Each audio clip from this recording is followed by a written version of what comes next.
Good morning, students. Good morning, everyone. Welcome to our online classes. All of you know that our Tiger for Malgudi novel continue, and we continue with page number 87 and our last paragraph. When.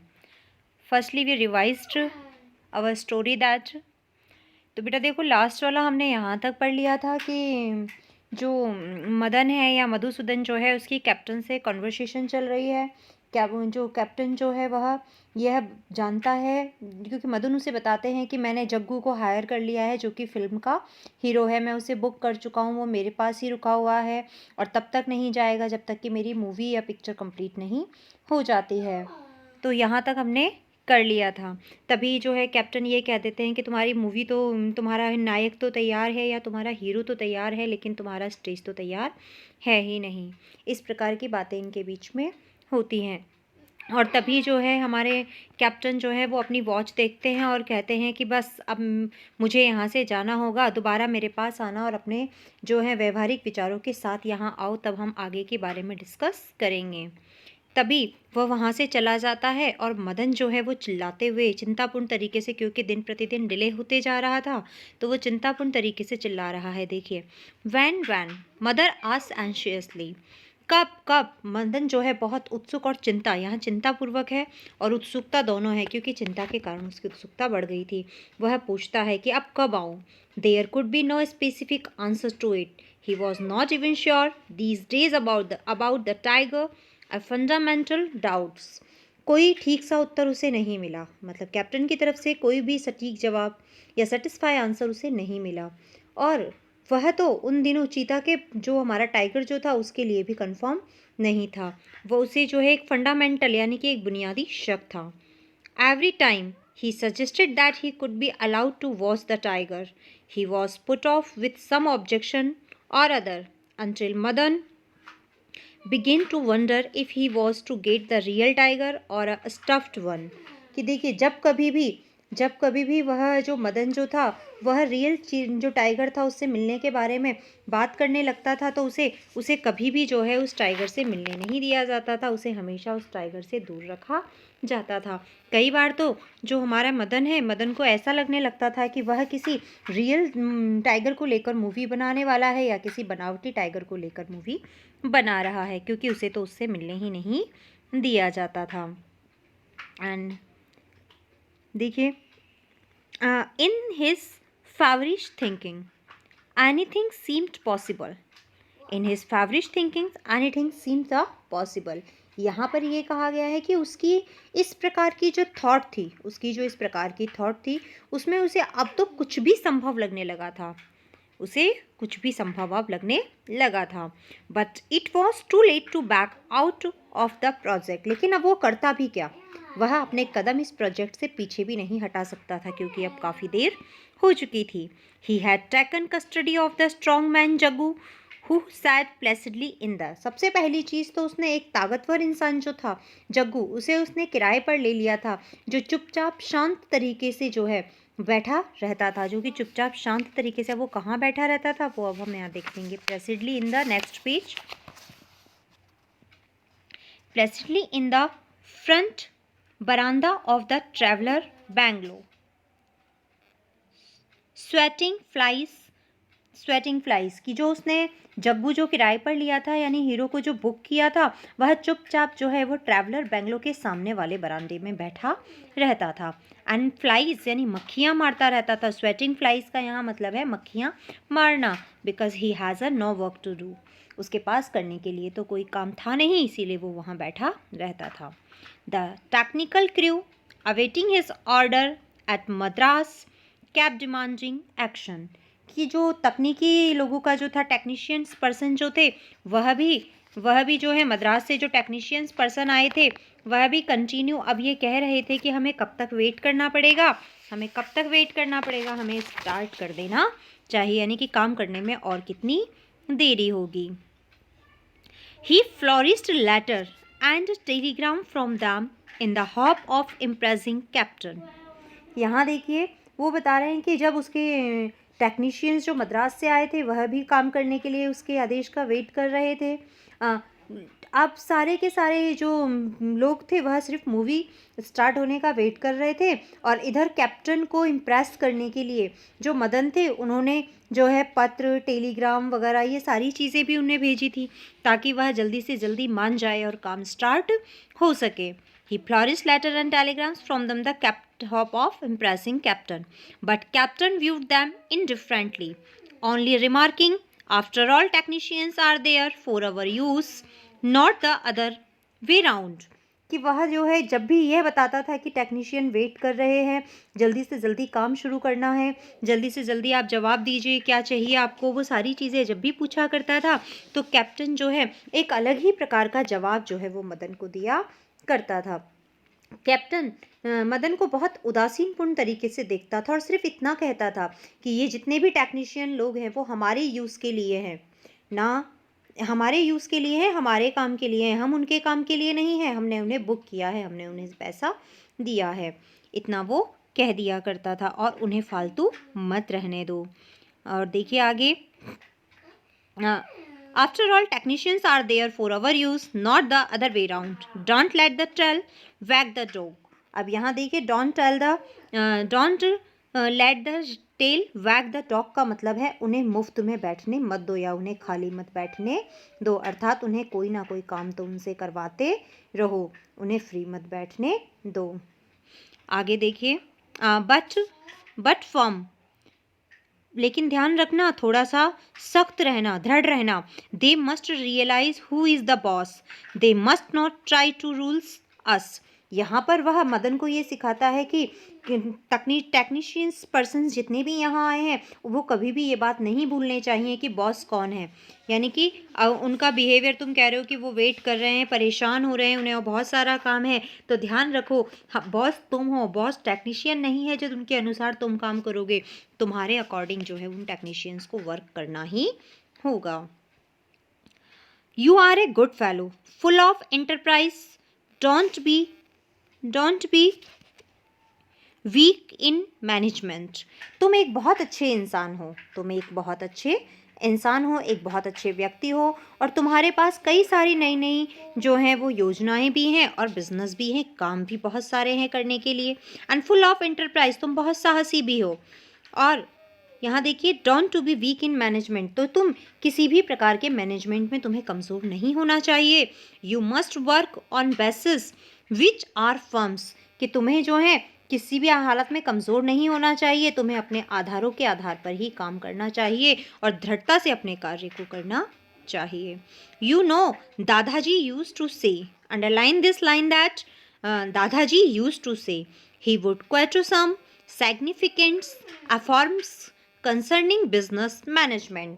तुम्हें पता है दादाजी जो थे वो हमेशा ये कहा करते थे कि व्यापार प्रबंधन से संबंधित जो है, मतलब दादाजी जो हैं हमेशा मुझे बिजनेस करने के अलग अलग जो तरीके होते हैं वह मुझे देखने. सैग्निफिकेंस एफरोइंस का मतलब है यहाँ पर कि अलग अलग प्रकार के जो तरीके थे, किस चीज़ के तरीके थे, बिजनेस करने के जो तरीके थे, इसके बारे में वो मुझे बताया करते थे. जो बिजनेस करने के जो तरीके थे, सुक्तियाँ, एफरिज्म का मतलब होता है जैसे कोई सुक्ति कही जाती है, कोई लाइन कही जाती है ना, तो उसके लिए कहा है. तो यहाँ पर हम जो है वो यहाँ पर हम मैनेजमेंट की बात कर रहे हैं, तो यहाँ मैनेजमेंट के लिए यानी कि किस प्रकार मैनेजमेंट किया जाता है, व्यापार कैसे किया जाता है, उसके तरीके वो मुझे समझाया करते थे. Madan felt desperate when he succeeded in securing an audience with the great man. It was difficult to keep him to the point. Madan जो था वो बहुत निराश हो गया था जब उसे उस महान व्यक्ति से मुलाकात करने में सफलता प्राप्त हुई. तो उसे उस महान व्यक्ति से ये सफलता तो वो प्राप्त कर चुका था, लेकिन कंटिन्यू अपने बिजनेस को वो यहाँ पर जो है वो रख नहीं पा रहा था क्योंकि वो कैप्टन को अभी तक इम्प्रेस नहीं कर पाया था. He could not make out when captain was to gain by delaying like this. और उसे ये भी समझ में नहीं आ रहा था, वो नहीं समझ आ रहा था उसे कि आखिरकार कैप्टन चाहता क्या है, क्यों वो उसके वर्क में इतना ज़्यादा डिले कर रहा है. When he tried to be strict, Captain would say, "Madan, my friend, now this I won't be, cost whatever may happen."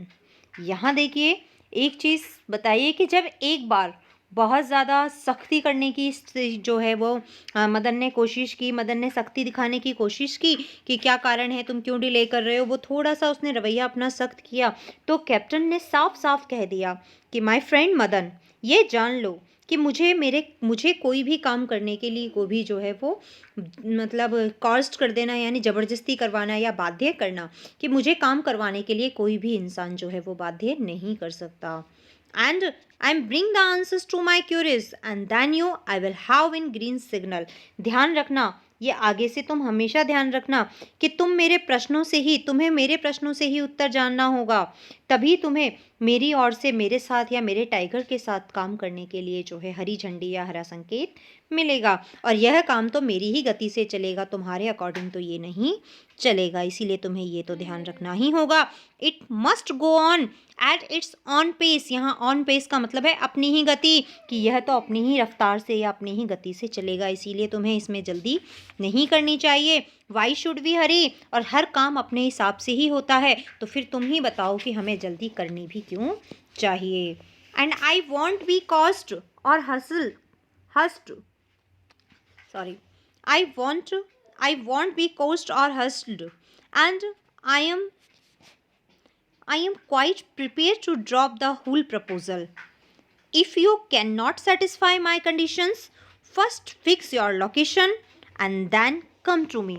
सबसे पहले तो देखिए यहाँ वो ये कहता है कि काम तो अपनी ही रफ्तार से चलेगा, इसीलिए हमें जल्दी क्यों करनी चाहिए, और मुझे वैसे भी कोई भी इंसान मुझे काम करवाने के लिए ज़बरदस्ती नहीं कर सकता है, मेरे साथ मुझे बाध्य नहीं कर सकता। यदि तुम मेरी टर्म्स एंड कंडीशंस से, यदि तुम मेरी शर्तों से सेटिस्फाई नहीं हो सकते हो, तो मैं इसी समय तुम्हारे इस प्रपोजल को क्वाइट करने के लिए या छोड़ देने के लिए या ड्रॉप कर देने के लिए तैयार हूँ।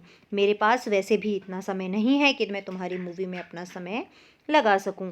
और अगर तुम्हें फिर भी अगर मेरे ही साथ जो है मेरे टाइगर के साथ मेरे सपोर्ट से ये मूवी बनानी है, तो सबसे पहले जाकर अपनी लोकेशन डिसाइड करो। After that you come to me, कि सबसे पहले first you decide your location and then come to me. सबसे पहले लोकेशन डिसाइड करो और उसके बाद मेरे पास आना। कांट यू हेल्प मी, और क्या तुम मेरी सहायता नहीं कर सकते हो।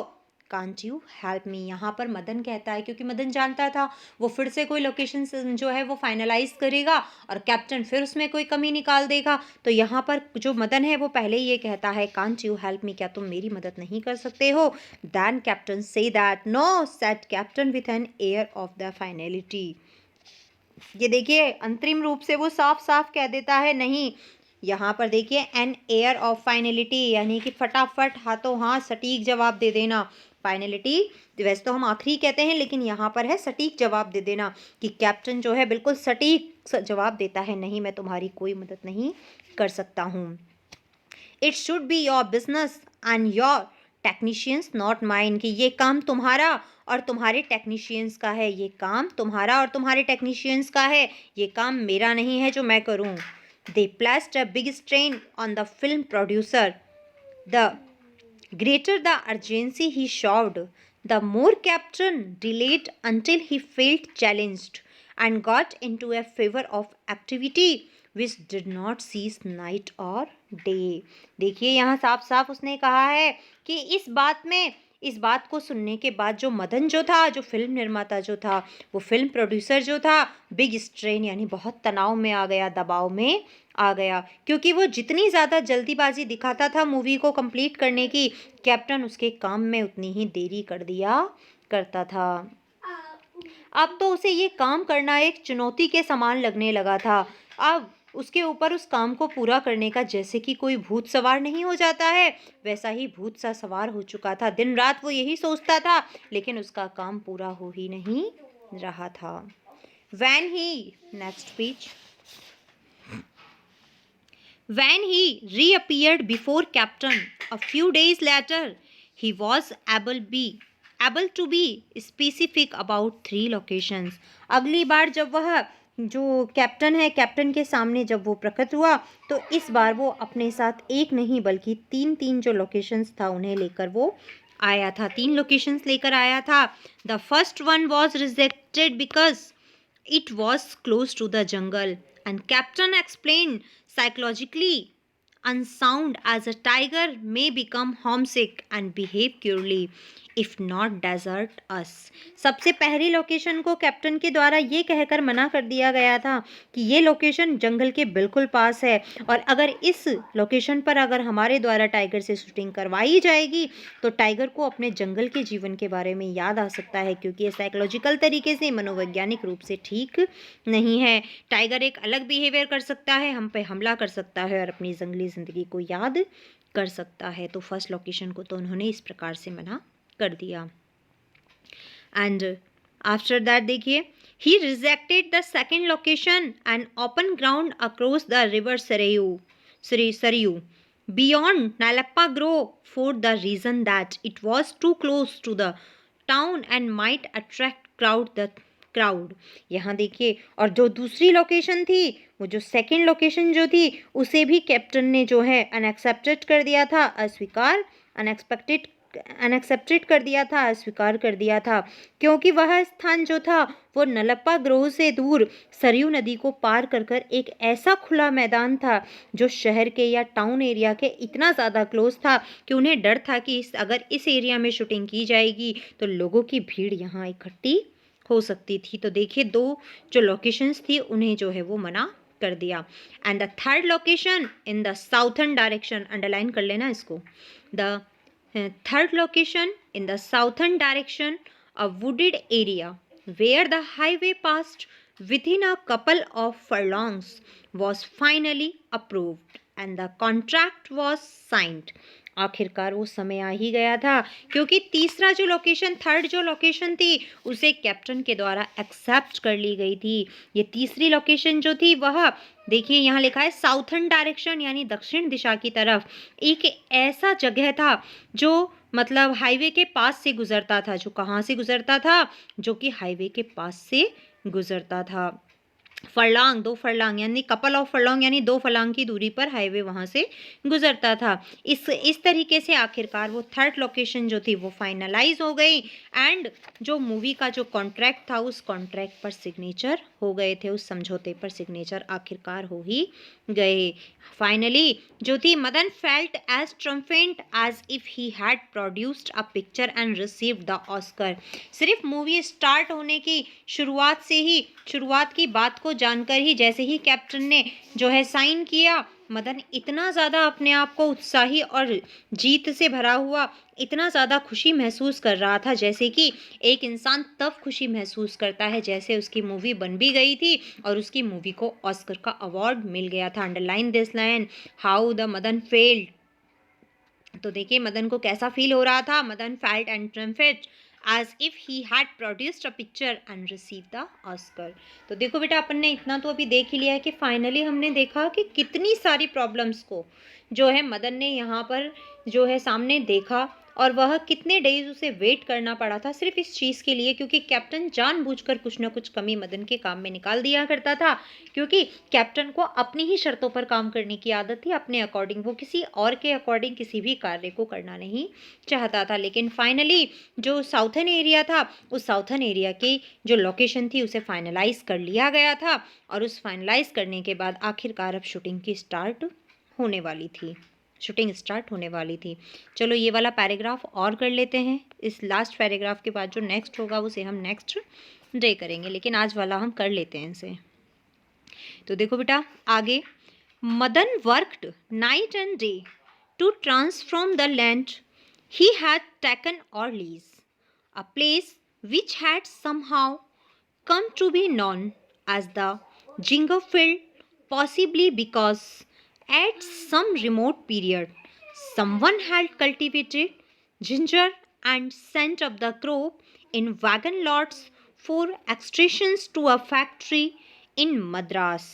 अब यहाँ देखिए वो जो लोकेशन फाइनलाइज की गई थी उसके बारे में यहाँ बताया गया है कि मदन ने उस जगह को, जहाँ की लोकेशन को फाइनलाइज किया था, उस जगह को सही बनाने के लिए, शूटिंग के पर्पज से सही बनाने के लिए वहाँ पर दिन रात वो काम करने लगा था। जिस जगह को उसने जो है वो किराए पर लिया था, ट्रांसफॉर्म करने लगा था उसे, जिसे उसने लीज पर लिया था, उस पर वो दिन रात काम करने लगा था। बिकॉज क्यों काम करना पड़ रहा था शूटिंग से पहले उस जगह पर, ये भी जान लीजिए, क्योंकि ये जानना बहुत आपके लिए ये रहेगा कि आखिरकार वहाँ इतनी मेहनत क्यों की गई थी।